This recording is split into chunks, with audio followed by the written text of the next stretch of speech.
Kính chào các bạn ngày hôm nay thứ năm ngày 27 tháng 2 năm 2020. Kính mời các bạn xem bản tin virus corona quan hệ tình dục có sao không? Liên quan đến dịch virus corona đang gây ra nguy hiểm trên khắp thế giới và ngay cả Việt Nam, thì câu hỏi được nhiều người đặt ra là cần làm gì khi giao tiếp lúc này và quan hệ tình dục có sao không? Cho đến nay đã có hơn 81.000 trường hợp nhiễm virus corona chủng mới, trong đó 78.000 người ở Trung Quốc. Bệnh dịch đã lan ra tới hơn 30 quốc gia và được tuyên bố tình trạng y tế khẩn cấp toàn cầu với khoảng 2.800 ca tử vong. Đây là lễ hội tại Venice Caravan thu hút hàng triệu người mỗi năm đã phải hủy bỏ. Hôm nay tại Ý có thêm 32 ca mới nhiễm virus corona và nâng tổng số ca lên 357 người, là nước có số ca nhiễm nhiều nhất ở châu Âu với 11 người đã chết. Nhiều người đã đặt câu hỏi: tôi là công dân Anh, sống tại Ý, tôi cần cảnh giác điều gì? Đây là câu hỏi của anh Alex tại Milan. Một số thị trấn tại các vùng Veneto, Lombardy ở miền Bắc nước này đã được đặt trong tình trạng kiểm dịch, và lễ hội hóa trang ở vùng Viên đã bị cắt ngắn. Khoảng 50.000 người sẽ không được phép ra vào các vùng bị ảnh hưởng trong thời gian 2 tuần tới nếu không có giấy phép đặc biệt. Với những người sống tại Ý và nhiều ngàn người đi đến nước này, một số bước cần thực hiện để hạn chế nguy cơ lây nhiễm virus corona đang diễn ra. Virus lây thông qua tiếp xúc với những người qua nước bọt bắn ra khi ho. Do vậy, điều quan trọng là phải rửa tay thường xuyên bằng nước tẩy có cồn hoặc nước ấm và xà phòng, và tránh đưa tay sờ lên mặt. Thêm nữa, bạn cần tránh tiếp xúc với những người bị ho, hắt hơi hoặc bị sốt, vì rất có thể những người này là bị cúm virus corona. Bất kỳ ai cũng nghĩ rằng mình có thể đã bị dính virus corona và cảm thấy nguy hiểm thì cần phải báo cho bác sĩ để biết ngay qua điện thoại và sẽ có những biện pháp phù hợp. Và virus corona có lan mạnh hay không so với loại cúm thông thường? Đây là một câu hỏi cũng được đặt ra. Đây là khu chợ hải sản Hoa Nam ở vùng Vũ Hán, chuyên bán động vật hoang dã trái phép, nơi được cho là xuất phát loại virus corona. Tuy nhiên, mới đây, các nhà nghiên cứu cho rằng bệnh nhân đầu tiên, còn gọi là bệnh nhân số 0, đã nhiễm virus corona chủng mới từ một nơi nào đó, rồi sau đó mới đến chợ Hoa Nam và lây nhiễm cho những người tại khu vực ở chợ này. Hiện vẫn còn quá sớm để so sánh trực tiếp, nhưng biết rằng cả hai loại virus này đều có khả năng lây nhiễm rất cao. Tính trung bình, những người nhiễm virus corona sẽ làm lây cho 2 đến 3 người khác, trong lúc những người bị cúm sẽ lây cho một người. Tuy nhiên, những người bị cúm có xu hướng bị lây nhiễm cho người khác nhanh chóng hơn, cho nên cả hai loại virus này đều lây lan rất nhanh chóng. Hỏi: virus này có thể bị các loại động vật hoang dã làm lây lan hay không? Đây là Robert ở Anh đã hỏi như vậy. Trả lời: hầu như chắc chắn là đợt bùng phát virus corona này khởi đầu ban đầu ở Trung Quốc là có nguồn gốc từ động vật. Các vụ đầu tiên được truy ra là từ chợ Hoa Nam có bán hải sản, thú vật, gia cầm cùng động vật hoang dã tươi sống như dơi và rắn. Tuy nhiên, hiện có nghi vấn rằng chỉ một con vật khó có thể là chủ gây bệnh sang người. Với những người sống ở Anh Quốc thì cơ hội bị virus lây từ động vật sang là cực kỳ thấp, nhưng tại châu Á thì đây là khả năng rất cao. Và chúng ta hiện nay đang trong giai đoạn khác nhau của bệnh dịch. Với các trường hợp lây nhiễm từ người sang người, đây là mối đe dọa thực sự đối với toàn bộ người dân trên thế giới. Đây là hình ảnh một câu hỏi được phổ biến trên trang của Tổ chức Y tế Thế giới giải đáp trên trang tweet. Hỏi: con virus corona mới có thể tồn tại ở vùng khí hậu nóng ẩm hay không?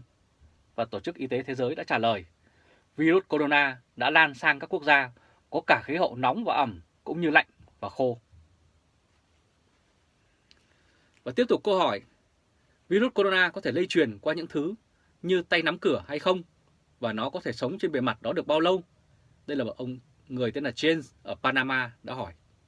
Trả lời, nếu người bị nhiễm bệnh dùng tay để che khi ho, rồi lại dùng tay chạm vào vật khác, thì họ có thể sẽ làm cho virus dính vào bề mặt mà họ chạm vào.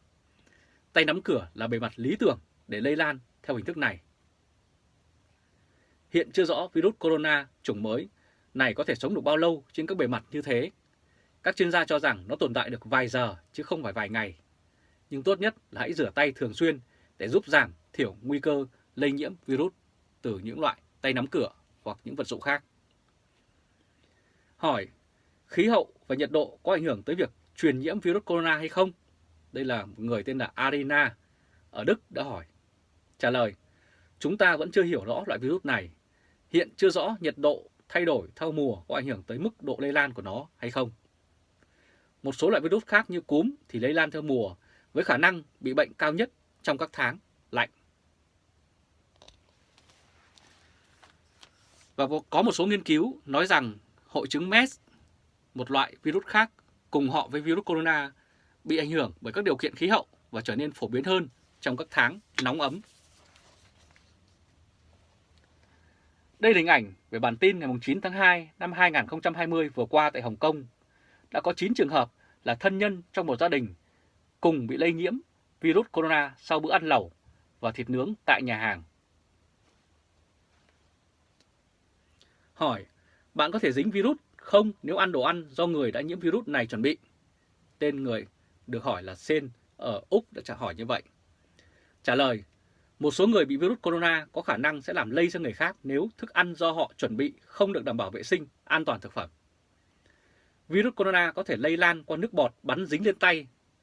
Rửa tay sạch sẽ trước khi chạm vào đồ ăn, trước khi ăn uống sẽ có tác dụng tích cực trong việc chặn lây lan. Hỏi, một khi đã từng nhiễm virus corona, ta có thể trở nên miễn dịch hay không? Đây là một người tên là Dennis ở Anh đã trả hỏi như vậy. Trả lời, khi khỏi bệnh, cơ thể ta vẫn có một chút ký ức về cách chống lại bệnh dịch nếu như lại bị virus tấn công lần nữa. Tuy nhiên, sự miễn dịch này không phải lúc nào cũng kéo dài vĩnh viễn hoặc hoàn toàn hiệu quả và có thể suy giảm theo thời gian. Hiện chưa rõ khả năng miễn dịch được duy trì trong bao lâu sau khi nhiễm rồi lại khỏi bệnh. Và tiếp một câu hỏi là virus corona có lây qua đường tình dục hay không? Một người tên là David Cheng ở Singapore đã hỏi như vậy. Trả lời, chưa rõ liệu đây có phải là tuyến lây nhiễm mà chúng ta cần quan ngại hay không. Hiện nay ho và hắt hơi được cho là nguồn lây lan chính cho loại virus corona. Đây là bản thống kê dịch corona ở Vũ Hán từ ngày 26 tháng 2 mới nhất. Tổng cộng đã có 2.770 người chết, 81.245 người nhiễm bệnh trên toàn thế giới. Hàn Quốc lên đến 1.261 người nhiễm, Iran có 19 người chết. Hỏi, những người bị nhiễm virus corona có bình phục hoàn toàn không? Một người tên là Trisney ở Anh đã hỏi. Trả lời, có. Nhiều người nhiễm virus corona sẽ chỉ bị các triệu chứng nhẹ và hầu hết được trông đợi là sẽ bình phục hoàn toàn. Tuy nhiên, nó gây nguy hiểm cao hơn đối với người cao tuổi và những người có tiền sử bệnh tật như tiểu đường hoặc ung thư hoặc có hệ thống miễn dịch yếu.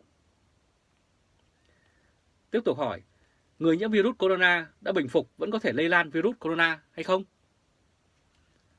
Ông Triệu Kiến Bình, trưởng khoa hô hấp, Bệnh viện Truyền nhiễm, Bệnh viện Đồng Tế thuộc Đại học Khoa học Kỹ thuật Hoa Trung cho biết có nhiều bệnh nhân nhiễm virus corona ở nước này sau khi bình phục tiếp tục cho thấy còn dấu hiệu của virus corona mới khi thực hiện các xét nghiệm axit. Ông nói, điều này rất nguy hiểm, nên giữ những bệnh nhân này ở đâu?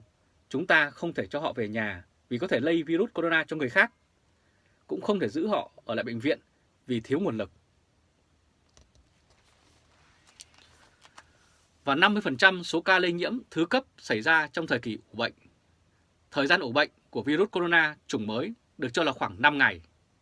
Nhưng một nhóm các nhà khoa học Nhật Bản mới đây đã công bố nghiên cứu cho thấy có ít nhất 50% số ca lây nhiễm virus corona chủng mới từ người sang người diễn ra từ trước khi người bệnh bắt đầu xuất hiện các triệu chứng.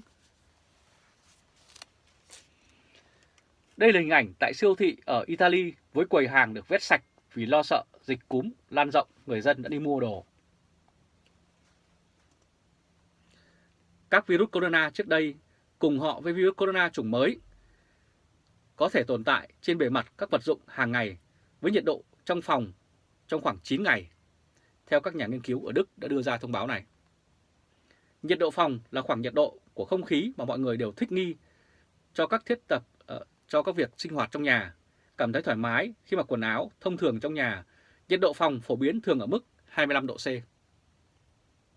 Nghiên cứu chỉ ra virus corona có thể tồn tại 9 ngày trên bề mặt vật dụng hàng ngày với nhiệt độ phòng, khiến con người có thể nhiễm virus bất cứ lúc nào.